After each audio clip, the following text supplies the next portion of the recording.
Strained relationships, whether it be with family or friends, can be really difficult. So let's try and navigate this. Join me as I chat with Stacey Korkock. Sometimes life just sucks, and sometimes it freaking rocks. We will discuss all the things from family and real estate to travel and just life in general. So take a seat, or don't, you do you, and welcome to the Lambadass Podcast. Hi. I'm so excited. It's funny because when I told you that I wanted to podcast with you today, I was like, At like 9:30 last night. okay, to be fair, I totally flubbed Billy. I'm so sorry. I was like, oh shoot, I can't do 4 podcasting episodes by myself. So thank you for totally taking one for the team. I asked you, Donna was like, oh my gosh, I can't podcast tomorrow. I have like an all day office meeting. I'm like, okay. I asked Sweetie Pie. He's like, I have to work. I'm like, okay.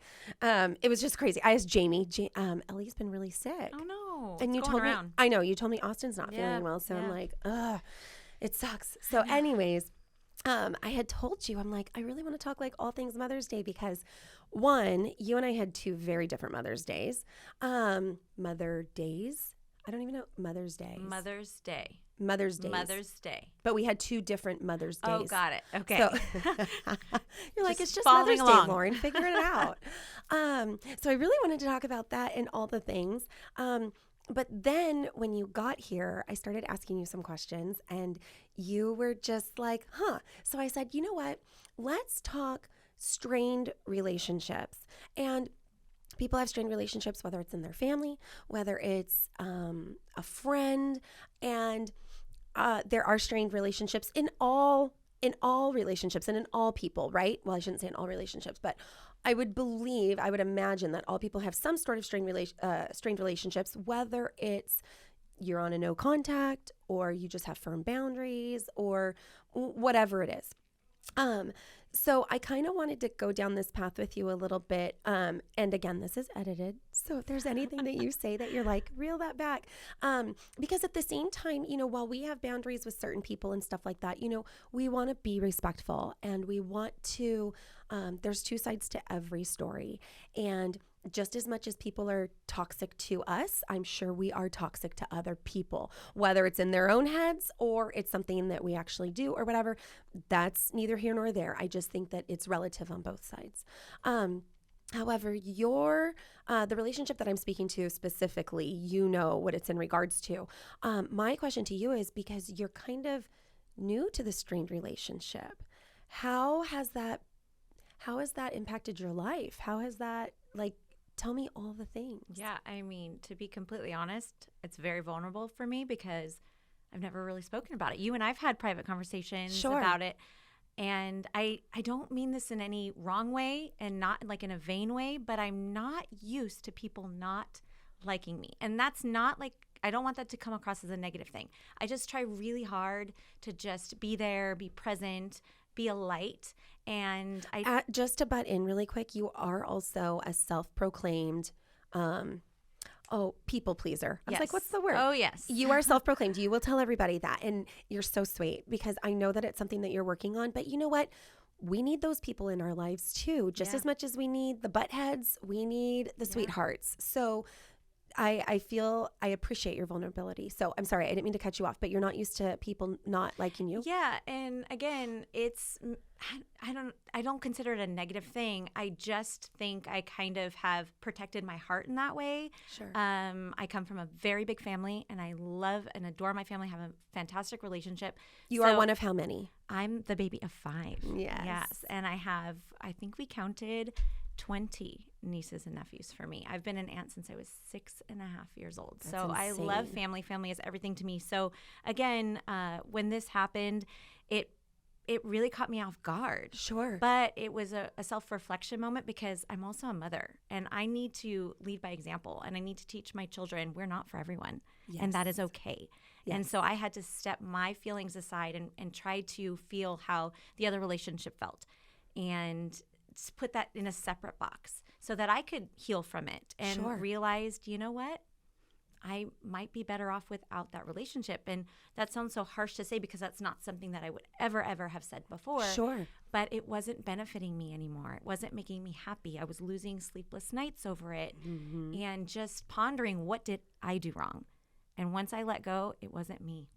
It's not me. And I can contribute any part that I had, I will absolutely own up to it. But in this particular instance, this had nothing to do with me. It had everything to do with the other party, and I just happened to be the person caught in the middle of it. I think so too. Having known the situation, I do feel that. And you know that I know the people and I love them. They're great and all the things. And I don't think it's a thing necessarily about love. It's just protecting yourself. Like you said, protecting your heart too. Because that's really difficult. Something that you said kind of like alerted me. So you talked about your kids. I think that's huge because it's very in between, right? Like you have people who treat you a certain way, say certain things to your children, say things to you in front of your kids and stuff like that. And, you know, a part of you is like, I need to respect this person because at least you feel this way. I need to respect this person because of their title in our relationship. And I need to respect this person because of their title to my children. Right. And there comes a point where it's like, but on the other hand, I need to teach my children boundaries. Yeah. And I need to teach them that it is not okay if people treat you this way, especially people with special titles in families and friendships, right? Because, you know, my sister's kids call Melissa Auntie Melissa. If Auntie Melissa treated those kids in a crappy way, my sister would be like, hey, just because they're Auntie Melissa doesn't mean, and by the way, she's like amazing and wonderful. Yes, so no, she's not. Yes, she is. I'm just using her as an example. Yeah. She's a friend who has the title of an aunt. And or me, if I was treating my sister horribly, one, my children are watching that. Yep. And you know, my sister and I are very close. Like, we've been very, very, very close for many years now, but there was a time when we weren't. And I still get frustrated to high hell with her. I'm sure she gets frustrated with me to high hell. I'm the oldest. There are times when she doesn't listen to me and it drives me wild. And then I'm like, oh, but she doesn't have to listen to me because I'm not her boss and I'm not her mother and she's a grown adult. Right. But my sister 100% is not a people pleaser, like at all. She does not like people. To be honest with you, not she many. Does. Girl, she says she does. She says she doesn't. And then we were on the cruise and she's just like, not people-y sometimes. That's exactly right. And it's funny because I'm way on one side of the spectrum. Gretchen's way on the other side of the spectrum. And Melissa, we say, is like right in the middle. Like she's not as non-people-y as Gretchen, but she's not as people-y as I am. But I digress. So when it came to my sister, I was like, I have to learn to tone it down when I'm frustrated or annoyed with her because I don't want my children to be frustrated and annoyed with one another. And I used to see that. Jared in particular, sorry, Bub, I'm going to sell you out.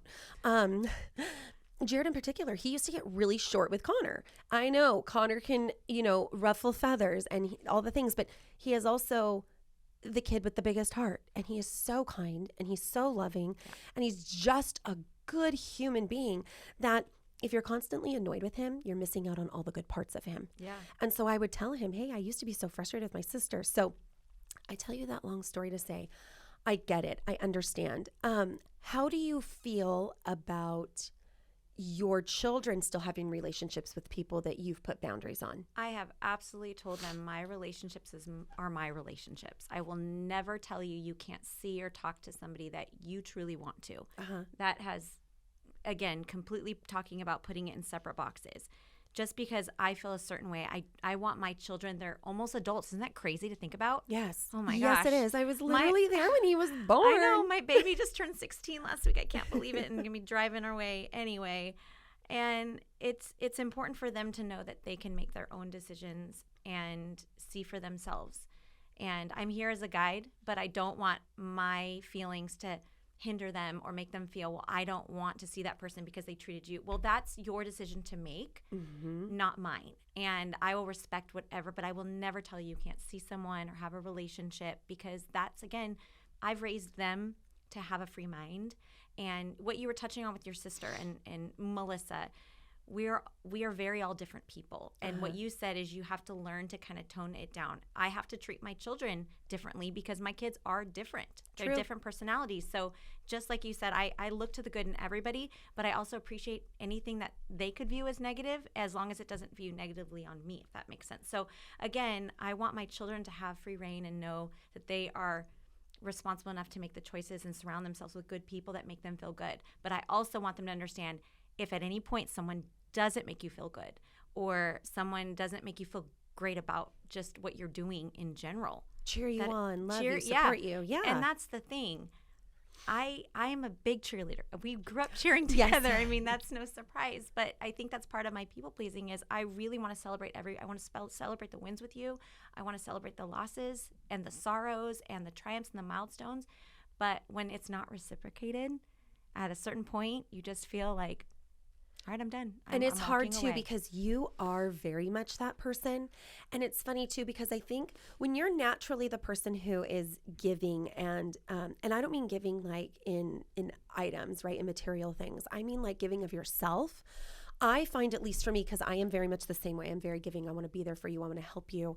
If you need help, I will not allow myself to be taken advantage of. Right. But I will help you.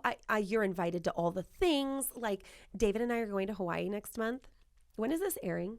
Like in a couple weeks or like next week? Okay.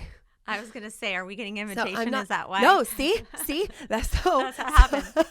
So David's like, do not tell anybody that we are going to Hawaii. And I was like, okay, why? And then literally we sit down at a table and I'm like, so we just booked a trip to Hawaii. And David's like, are you out of your mind? Because what happens is people invite themselves. And here's what was funny is I was telling a client of mine this story, and she was like, people just invite themselves on your vacations? And I'm like, okay, when you say it like that, it sounds really weird, but I have to give you the other perspective is I'm so grateful people, one, feel welcomed enough with me to always want to invite themselves, and two, to know that 9 times out of 10, they're always going to be invited anyways. Like, yeah, let's do this. But this time we didn't want to tell anybody because we didn't want to have to tell people you're not invited. So David's like, don't say a word to anybody. And I said, okay, I won't. And then I spilled the beans. And then I literally looked at them and I was like, but you're not invited. Like, you literally cannot come because this is only David and I. Just as much as people feel invited and included in my life, which is exactly how I want it, I feel that I can say, hey, yes, I love you. And while you're always invited and maybe we can hang out and do a spa night or something the night before, you cannot come with us on our trip. You can go to Maui. You can go to Kauai. I'm not even going to say what island we're going to. You can go to the Big Island. You can go to Oahu. I don't care where you go. It just can't be with us. Right. So it's funny. Shoot, there was something that you had said.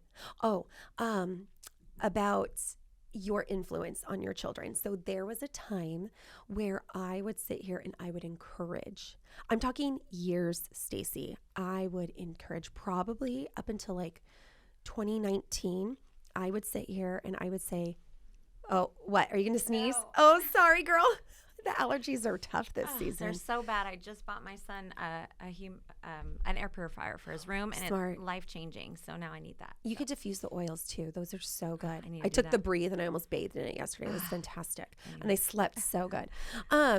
Anyways, so for years, I know. Thank God he pays attention. For years, I encouraged, hey, maybe you should reach out to this person. Maybe you should not just to my husband, but to my children too.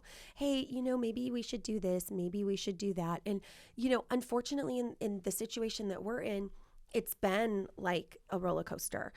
And every time it's been, hard, I'm the one that steps in and is like, hey, maybe you should really nurture this relationship, or maybe we should really think about this. And David's always like, if you really want to. And it's like, well, no, like I don't really want to, but I think that maybe this is the right thing to do. Yeah. And then, it's not even good, but it's cordial for a couple years. And then it's like, no, like I'm really done with this circle, right? And so in 2019, it was David who came to me and was like, I'm done. Please don't ask me again. And so now I don't ask. I don't do anything. I do encourage invites to certain things. Hey, did you think about inviting this person? You might want to reach out. And oh, well, they won't come, or oh, they didn't even respond to my text messages. By the way, this is not just one person. Okay, this is a couple people. And not even necessarily of the same family, even, by the way, just so we're clear. So people are listening, they're like, oh my gosh, she's talking about me. No, I might not be talking about you. Relax. But at the same time, like, then there comes a point where it's like, at what point do you stop reaching out? At what point do you say, enough's enough? So now when my kids come to me and I'm like, hey, did you think to invite this person? And they're like, no. Okay, hey, if you feel like shooting them a text message, do it. If not, don't. My kids, my baby is going to be 15 on Saturday. 15. That's like crazy. He is 3 years away from in that hospital room for 8 hours for you. Do you remember that? I do. And I was pregnant with Bryson. I don't know if I told anybody yet. No. Did I know that? I might have told you that day. Like, yeah, but I was all drugged up. So I had C-sections with my boys. And so when I had Carson, you came like on day 3 or 4. Okay, so I had C-sections. I was in the hospital for 4 days? So you came on like my last day, and it was perfect because by then the newness and excitement of everybody else had kind of worn off a little bit. And so you came, and David had something with the police not academy, with the police department. He had to go qualify. He had to go qualify. So he had to leave, and you were like, can I just come hold him? And I'm like, yes. So you came and you held him, and the nurse came in and she's like, we're going to take out your IV. And I was like, before you do, can you give me one more shot of Demerol? She was like, of course. Are you sleeping okay? And I'm like, I sleep better with that. She's like, yes. So she gave me one more and left. And I was like, okay, thanks, Stacey. Just hold my baby. And I like passed out, and it was awesome. I remember waking up and you looking at him so lovingly, but anyways, my ADD loves to kick in. I have it too, but girl. I love those stories. It's so special. Yeah. So anyhow, he's going to be 15. He has had a cell phone begrudgingly since he was in 8th grade, I think. I waited to high school with Jared. I got a story for you on that. Tell me. My boys were 10, and it was their dad who I told them, we're not ready. You know, maybe we'll talk junior high, not sure. And I believe it was my mom who called me and said, hey, do you know that your son just got a phone? He just called me. Shut up. How do I not know this story? And I said, what? So I called Brian, and he was like, I'm sorry. Like, you knew why you were calling. I said, but he called my mom. Of all people. Of all people. Bless his heart, loves his Monty so much. But yes, so anyway, I know. The battle, I get it. The battle with the cell phones. So Jared, I made him wait until high school. And even then he had a flip phone, and it's so funny. He's 19 now, and he tells me, Mom, my kids will never have an iPhone. They will always have a flip phone. And I said, good, learn from my mistakes. Yeah. This is exactly what you're supposed to do. And then I think Connor and Carson got them when they were in 7th or 8th grade. I had all these kids at all these different schools and stuff. It is what it is. And to be fair, they use it in school. They use it, and it's a great way to keep track of them. You know how much battery they have. I can see them driving in a car, that Life 360. You know, whoever invented that, amazing. Yeah, bless them. You can see how fast they're going. But you know, Connor doesn't have a cell phone right now. I know. So I can't keep tabs on that kid. So I call all his friends. Although he showed up last night. Without a shirt. Without a shirt on. Why did he go to your house that way? Austin, he needed something signed off, and Austin was eating a tub of ice cream. So he comes in, he sees I was making sourdough on the counter, and he says, Miss Stacey, what's that? I said, girl, boy, you don't know what that is. Your mom makes sourdough too. He's like, yeah, well, when is it going to be ready? I said, it's like a 2-day process, kid. You can come over tomorrow if you want. But yes, bless his heart, comes over, no shirt, asks for a spoon to eat out of the tub of ice cream. Then he invites us back over to have banana ice cream at your house, by the way. We have banana ice cream? That's what he said. I don't know. Maybe okay. Not. I mean, you're always welcome. But can we also discuss what time this was on a Wednesday night? It was like 9:30. Yeah. Because I was mopping my floors.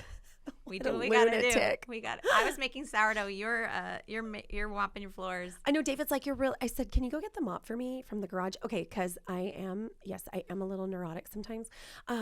But we have hard floors downstairs, up our stairs, and in our hallway upstairs. And if there's anything on it, it's just the dander. It's gross. I just don't like it. So I keep my mop bucket full in the garage, and it's all covered, right? It's all covered, and so no dust or anything gets in it. And then I can just mop really quick my kitchen, or run in the bathroom really fast and do it. So I keep it in there 24/7. Well, it was time to change out the water. And so I'm like, can you bring that? He's like, you're seriously going to mop right now? I said, yeah. So I made dinner. Connor emptied the dishwasher for me, left to your house. He comes back in as I'm mopping the stairs. And he's like, I'm all, where's your shirt? He's like, right there. I'm all, what? You didn't take a shirt? He's like, I was just going to the Cork Cox. I'm like, oh my gosh. He's family. We take him in all ways. Well, doesn't it feel good? You put your kitchen to bed. Like that's what I call it. When everything is clean, you wake up to it. You feel so much better. You feel better when you go to bed. Nobody wants to do it at 9:30, 10 o'clock at night. But you feel better about yourself because in your house. And I woke up with a nice clean kitchen, although I make my bed every day. You're so good at that. And yesterday I didn't make it. And so Did it set you off? Did you feel like your equilibrium was just tossed? You know what I feel that way. You know what is so weird is I remembered all day that I didn't make my bed. And that was one thing I talked about. I'm like, thought about it. I didn't talk about it. I thought about it. And then this morning I got up and I was trying to get my life together this morning and getting kids off to school. And David and I were talking this morning and we just talked too long. So he goes into the office. Sweetie pie. Oh my, bless him. After his last podcast, he's like, I need a redo. That was so not me. He was so uncomfortable, but I love him. I love him a million times for that. But anyways, we were talking too much and stuff. So I run into the office and I'm like, I have to go. I said, can you please make the bed? He's like, yeah. But even last night when we went to bed, I'm like, he's already in bed. And I said, hey, he goes, what? I said, I'm sorry I didn't make the bed today. He's like, I was just thinking how mad I was that you didn't make. He's like, I don't give a shit. I'm like, okay, good. Thank you. I'm sorry.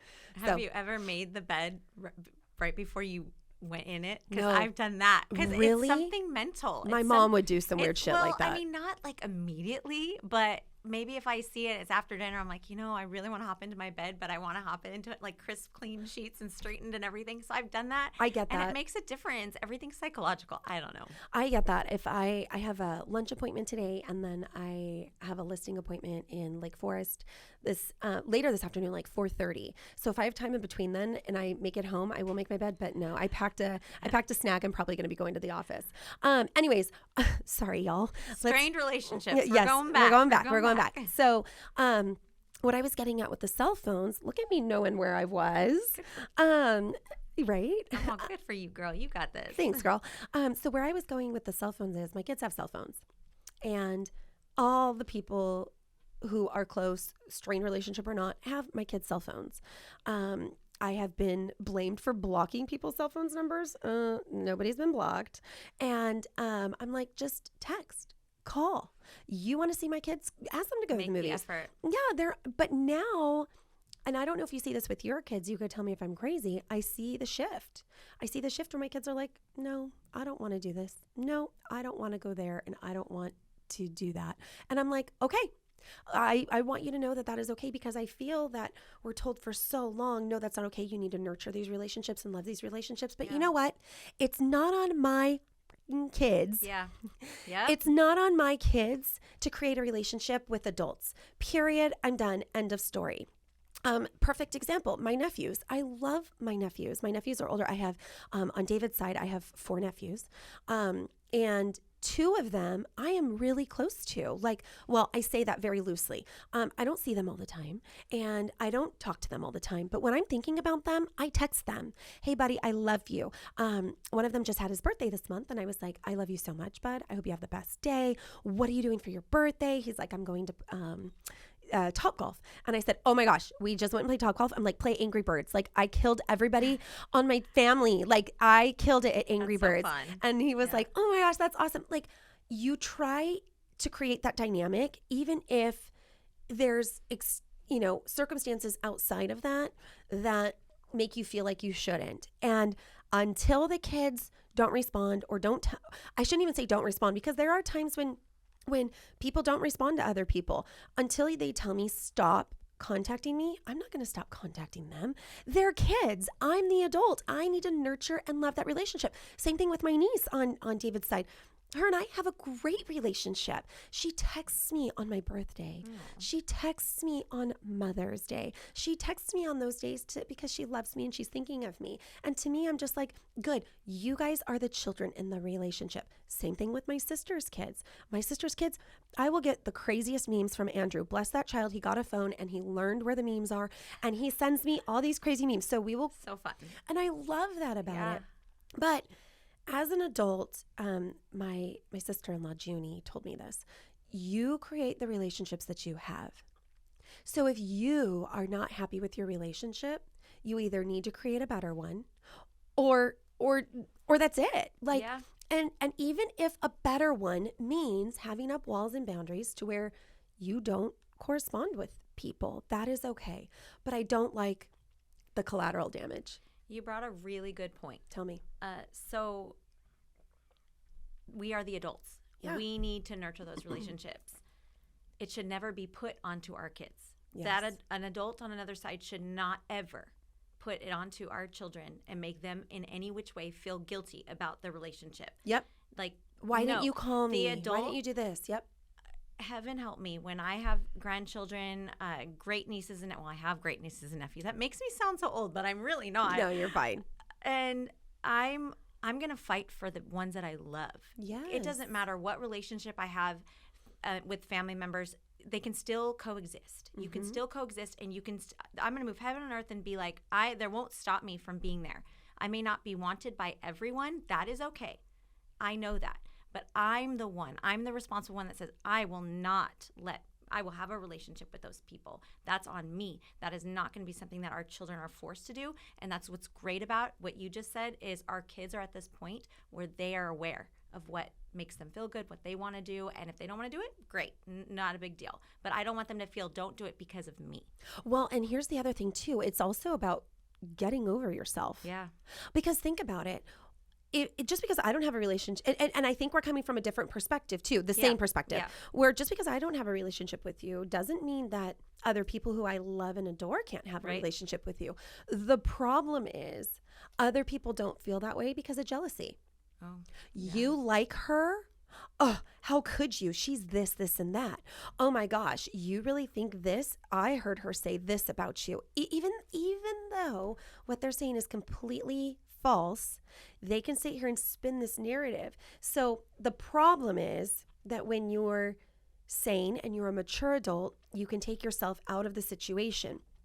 The other side of that is people who can't are in the middle of it, and it creates this jealousy. How could you like them? I can't even believe that. Do you know what they said about this, and that? Or I can't believe you're not loyal to such and such. You're having a relationship with this person and you're not loyal to that person. It's almost like, I hate comparing it to this, but it's almost like saying, you're a racist, right? Like those are strong freaking words, right, to use. And somebody could be like, no, I'm not. I just said that the person running down the street was white. And you're like, yeah, well, that was racist. Like, do you see what I'm saying? Yeah. Like, you're making a bigger spectacle out of something that... Taking it out of context. Yes. And most of the time when people are saying those negative thoughts about you or me or children, they don't even know the power of what they're even saying. They're either bored, they're sad, they have some other issues. I pray for them. I pray for them because their hearts are probably really sad. That's true. And it sounds terrible, but for example, yesterday I was with Austin and a car completely ran a red light right in front of me and made a left in front of my neighborhood. Now, my boys ride bikes, okay? Yes. So I was so upset, and I told Austin, I'm going to go find this car in my neighborhood. I'm going to pull over and say, was it really worth your time to go to run that red light? Yes. Because you're not, think about this. My children and other children. And Girl, you're going to get shot. Yeah.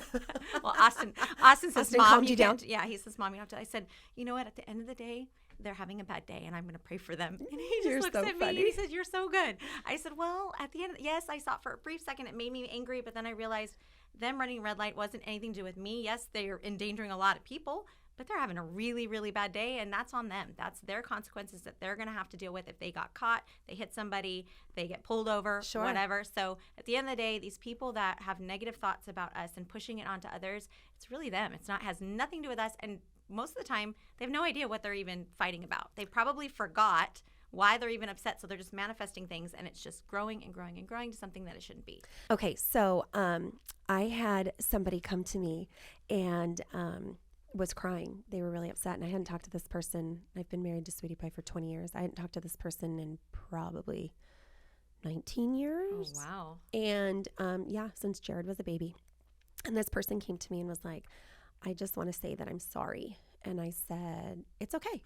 And she was like, how can you say that it's okay? And I said, because you didn't know any better and you were wrapped up in, other things. And it's okay. Like, it's all good. My life didn't change because you weren't in it, and my life didn't change because you are. It's better that you are, and I'm super grateful for that, but my life was going to be my life whether you were there or not. And while you were sitting here thinking all these horrible things about me or whatever it was that you were doing, I said, I was living my life not giving a rat's patootie about what you were doing, saying, or thinking. I said, so that lived in you, not me. Yeah. You should be apologizing to yourself. She's like, oh my gosh, you're so insightful. Thank you so much. And so she checks in with me. How are the boys? What's going on? How are things? Stuff like that. And it's so neat to see, because even though this person is much older than me, she came around. Yeah, it took her 20 years, but she came around, and it made my heart happy. Am I treading very lightly, and will I completely open up and allow her in? No. But are we good? Yes. In her heart, she knows that we're good. Last story. When I was younger, my dad and my aunt had a little bit of a tiff, okay? My aunt is one of my most favorite people in my entire world. I love her. She loves my children. My children will go and visit her when they are near her house. They love her. She'll come to my house, and we literally will sit at the table and we will talk the whole time. Her and my mom were very close when I was younger, growing up and stuff like that. And I love my dad more than anything, and he's amazing to me too. He's a great dad. I love him, and he's such a great papa lucky, too. yeah. I am so lucky. I am so lucky. Thank you. Seriously, yes. And so I was sitting thinking about this the other day, how when they got into their tiff, and their tiff was years long, okay? They're totally cool now. And I remember my dad came to me and he said, listen, I really still want you to have a relationship with your aunt because I know that you love her. And I'm very close with my cousins. My cousins and I, one cousin in particular, we text every single day. I mean, every single day. I am that close with my cousins, and I love them, and we're always cheering each other on. I could not imagine my life without them. And I knew that there was a riff. And when my dad came to me and was like, listen, this is mine and your aunt's issue. This is not your kids' issue. You kids' issue, however you say that. You need to keep that relationship because you have it. I think that that's different. We already had that relationship. Yeah. When your kids never had it to begin with, there's really nothing new to really encourage, if that makes sense. Yeah. And my aunt told me, hey, I know that you know that there's an issue with your dad and I. I'm going to tell you right now, your dad's a great dad. He's an amazing husband to your mom. They are the most loving couple. She always tells me, you and Sweetie Pie and your mom and your dad are the only two people that I have seen that love each other as much as they do. And coming from her, that really means a lot to me. But she said, I will never say a bad thing about your dad to you, ever. Just know that. And I said, well, and he's not going to say a bad thing about you to me either. So that's it. It's boundaries. And it was so great. I was still allowed to have that. And my dad would say, hey, I heard, you went and saw your aunt. How's she doing? How's the girls? What's going on? Everything good? Yep. Okay. And you know what? He probably didn't give a rat's ass. Like, he probably did not care, but he cared enough to ask me because he knew that I cared. Yeah. So I think that's amazing. I think that there's room for everyone. There's room for forgiveness. And then sometimes it just, it's a season of life that we're in. And it's just important to remember that, it's okay to say I'm sorry. It's okay to not say you're sorry. It's okay to feel however which way you feel, as long as you feel that way and not anybody is making you feel that way or inhibiting you or telling you to do this or telling you can't do something. And it's important that we're teaching our children, despite what anybody could think about our estranged relationships, our children and anyone else, any friends, family members around these people are allowed to have the relationships that they want, right, and that they crave, and it has nothing to do with us. I also think with people like us too, we don't want estranged relationships. No. Like, it took years for me to get here. It's funny, Kristen tells me, Lauren, you have to be shit on like 25 times to like really call it quits. And I'm like, yeah. So imagine the people that I've called it quits with, how many times I was shit on, or at least felt that way, right? In my mind. So anyways, Brian used to call me a doormat. I know that sounds like terrible, but mean. I know, but I never understood what he meant. It took me years and years and years to understand it. And it was that I did, same as you, allowed things to go on longer than it should, probably unhealthy, but we tried so hard because our hearts are pure and we just want everyone to love each other. And they because of want what you everyone to love had. us. Well, and because of what you had Yeah. too, there are some relationships where you're sad that that's over. You're Yeah. sad that that is no Yeah. more. So Yeah. I feel you. Yeah. Thank you so much for being here with me today. I Oh love my you so gosh, much. Love you too. You got me all emotional. Oh, hey girl, hey.